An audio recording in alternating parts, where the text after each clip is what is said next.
Hey, it's Below the Surface News here, and I'm Fishy with a Y. And I'm Fishy with an I. And today we'll be telling you about breaking news about how the Great Barrier Reef is alive and dead, and also dying. And later there will be talks about how humans personally have affected the oceans. Did you say they're getting hotter? I think you did say that they're getting hotter.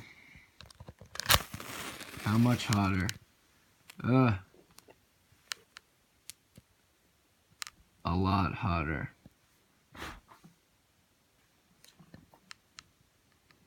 Alright, we're going to take a quick break after that small incident. This newscast is brought to you by kelp shakes. 99% kelp, 1% something else, and 100% kinda sorta multicellular produce that lacks structure to be a plant. Also, brought to you by chemical removers, archaebacteria, where they'll turn your waste into their energy. And then lastly, tomorrow night, tune into octopus fighting. You don't want to miss it. And we're back. Tonight, the breaking story. The Great Barrier Reef is alive, but dead and dying at the same time. The northern part of the reef is all but gone, but the world's largest organism has fought back and reobtained the southern corals. The secret devil behind the cause of this, besides humans of course, is bleaching of the corals. Here's an example of a coral before and after bleaching.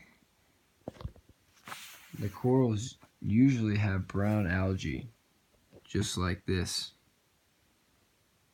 living in their crevices, but instead have become bleached white because the algae is gone and dead, as shown.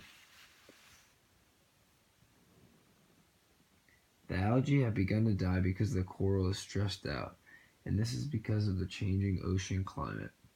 Specifically, the change in climate hasn't allowed algae to do photosynthesis, and the level of chloroplasts have gone down. Also, the change in water has hurt the algae's metabolism, and therefore it has a hard time growing and maintaining homeostasis. Shut up, I want to talk about kelp shakes. No, we're not talking about kelp shakes. 99% kelp, 1% something else, and 100% kinda sorta multicellular produce that lacks structure to be a plant. Happy now? No.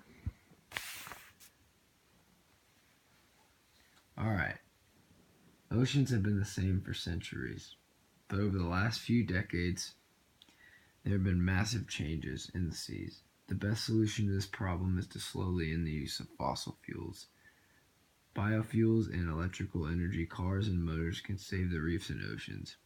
Do you want the reefs to look like this in 15 years or like this? You can decide. This breaking news was brought to you by kelp shakes.